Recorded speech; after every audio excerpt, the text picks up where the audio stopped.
Uku niko bigenda iyo ugerageje kutwiba cyangwa se no kwiba umwe mu bantu batumenye.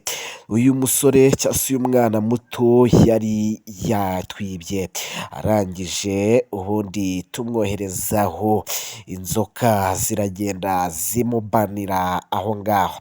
Ni nako rero n'abandi tubafasha iyo ugerageje kumenya ko bakwibye, uhamagara iyo nimero. Si ukukwiba gusa rero cyangwa se si ibyo dukora, haramutse hari umuntu waguhemukiye wakwambuye, uramutse ushaka urubyaro, uramutse ushaka ubutunzi, uramutse ufite ikindi kibazo icyo ari cyo cyose, turagufasha. Hari abo twasubije amamodoka yabo yibwe, amamoto, amafaranga, amatelefone ndetse n'ibindi byinshi bigiye bitandukanye, ku buryo kugeza ubu ngubu badushimagiza kandi bakagenda banatanga ubuhamya ku bandi. Ese wowe waba waraheranywe n'ibibazo bitandukanye? Hari ibibazo by'ubugumba cyangwa se kubura urubyaro, hari ibibazo byinshi bitandukanye rwose nawe byakujujubije, abajura barakujujubije, dushobora kuguha rero uruhereko, ari byo ibi mureba, ugahera mu murima cyangwa se umujura akagahera mu murima,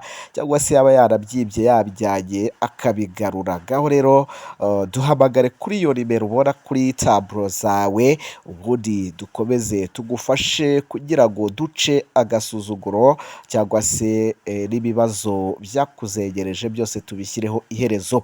Si ngombwa kuba turi kumwe, twagufashiriza aho uri, yaba hanze y'igihugu cyangwa se yewe no mu gihugu aho waba uri hose. Si ngombwa ko twakugeraho, gusa ubishatse waradusanga aho dukorera cyangwa se yebwe tukaba twaza kukureba uduhaye esansi. Sawa rero, gira vuba.